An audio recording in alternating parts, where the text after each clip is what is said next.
Patel, bonjour. Bonjour. Alors, lors de cette conférence de presse de ce matin, vous avez eu pendant de très longues minutes le loisir d'évoquer le bilan de l'année 2012. Ce que j'aimerais savoir, vous en tant que président de la Chambre de commerce, quel est ce qui vous a marqué le plus en 2012?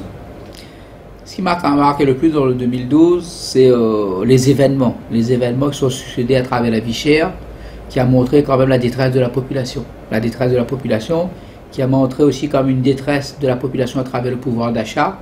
Et c'est vrai que c'est dû aux milliers de chômeurs que nous avons connus depuis 2008 jusqu'à 2012. 50 000 chômeurs, c'est quand même 50 000 personnes qui ont un pouvoir d'achat moindre, donc qui peut moins consommer, qui a moins de moyens. Et c'est ça qui a fait effectivement, et c'est la détresse et le fait marquant de cette actualité qui a fait que les gens ont à un moment donné laissé éclater leur colère à travers la vie chère. Il y a eu des produits solidaires qui ont été mis en place, 60 à 100 produits solidaires, donc dans les grandes surfaces, qui a quand même permis, je veux dire aujourd'hui, sur ces produits-là, d'obtenir un tarif quand même bien meilleur. Mais ce n'est pas suffisant. Je pense qu'il faut aller encore beaucoup plus loin en donnant la possibilité à l'ensemble des petites boutiques alimentaires, des hauts comme des bas, en dehors des grandes surfaces, de pouvoir aussi donner, bénéficier dans un premier temps de ces tarifs et donner à la population de pouvoir acheter moins cher aussi à côté de chez eux. Vous qui êtes un éternel optimiste, quelle piste envisagez-vous et voyez-vous, non pas dans une boule de cristal, mais en tant que personne cartésienne et qui est sur le terrain tous les jours, quelle piste voyez-vous pour l'éventuelle reprise de l'activité économique de notre île, voire même création d'emplois? Vous savez, aujourd'hui, si on parle de la création d'emplois, jusqu'à maintenant, la tendance est inversée. En 2010, nous étions en crise, mais nous étions effectivement en excédent de création. Et depuis 2012, nous sommes effectivement donc, en excédent de radiation. Donc la radiation a pris le pas. Comment aujourd'hui donner un côté optimiste? La réponse viendra effectivement, pas seulement des entreprises, mais des aides qu'on pourrait leur apporter à travers le volet des dettes sociales fiscales. 8000 entreprises aujourd'hui se retrouvent à devoir 1,2 milliard d'euros sur les dettes sociales fiscales, représentant quand même 16 000 emplois. 16 000 emplois menacés. Je pense que le gouvernement doit apporter un effort sur ce volet-là, à travers un plan d'appuyement, à travers la mise en place d'un échéancier sur la part salariale, qui reste un dû que tout le monde doit payer, que personne ne conteste, mais leur donner la possibilité d'avoir un échéancier entre 6 mois et 12 mois, et le nantissement donc de cette dette sur le marché pendant la durée du marché, qui permettrait, un, l'État de rentrer dans ses fonds, parce que les gens vont payer, et deux, donner la possibilité aujourd'hui de maintenir l'activité, de maintenir l'emploi. De l'autre côté, il y a la part sociale, tout ce qui touche le volet patronal social, qui représente la moitié donc, de l'autre partie de la dette. Le gouvernement a fait un effort précédemment sur la LUM en 2000 et sur la LODEOM en 2009.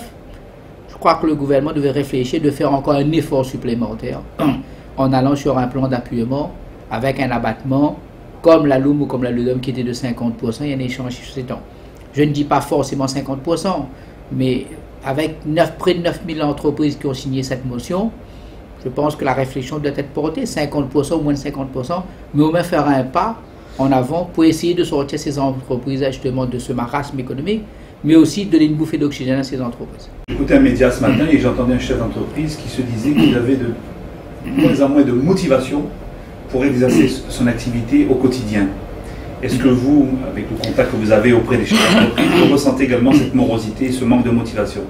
Le manque de motivation vient par le fait qu'il n'y a pas d'activité. Vous savez, quand une entreprise n'a pas d'activité, n'a pas de recettes. Donc on a des recettes effectivement qui se font comme neige, qui se font comme neige. Donc c'est vrai, on est démotivé. Parce que si d'habitude on a un chiffre d'affaires et qu'on voit ce chiffre d'affaires chuter de 30, 40, 50%, et personne aujourd'hui ne peut prévoir comment ça va être fait demain. Personne aujourd'hui ne peut prévoir effectivement ou ne peut avoir un prévisionnel qui pourrait tenir la route. C'est vrai qu'on est dans la morosité, mais on est aussi effectivement dans le pessimisme. Ça se comprend. Mais c'est pour cela aujourd'hui, tous les ingrédients doivent être mis en place pour redonner espoir donc à ces entreprises-là et qu'ils reviennent effectivement et qu'ils rentrent dans l'optimisme. J'ai ouï dire également que certaines personnes envisageraient l'évolution du statut de notre île de département vers plus de, non pas d'autonomie, parce que c'est un mot qui peut prêter à confusion, mais plus d'initiative et de liberté, notamment à travers les négociations que l'on pourrait mener, notamment commercialement, avec les pays de la zone. Est-ce que pour vous, c'est une nécessité et voire même une urgence? Écoutez, toute négociation qui amènerait effectivement à travailler avec les pays de la zone, c'est vrai que c'est une bonne chose, mais aussi c'est un inconvénient aussi pour nous.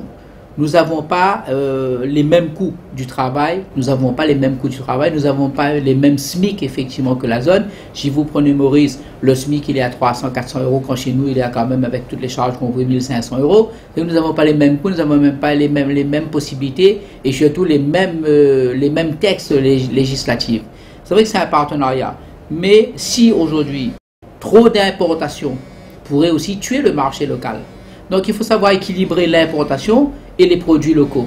Nous devons aussi protéger effectivement les produits locaux à travers l'importation qui reste quand même assez importante. Donc l'ouverture sur toute cette zone, d'accord, mais est-ce que les gens de cette zone seront capables aussi effectivement d'importer sur la Réunion? Est-ce que ces gens seront capables? Il faut que le taux d'importation puisse rester équilibré à travers cette ouverture.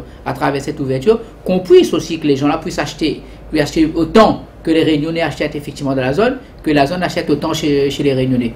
On trouverait cet équilibre? Je dirais oui. Mais est-ce qu'on aura cet équilibre? Merci M. Patel. En prêt.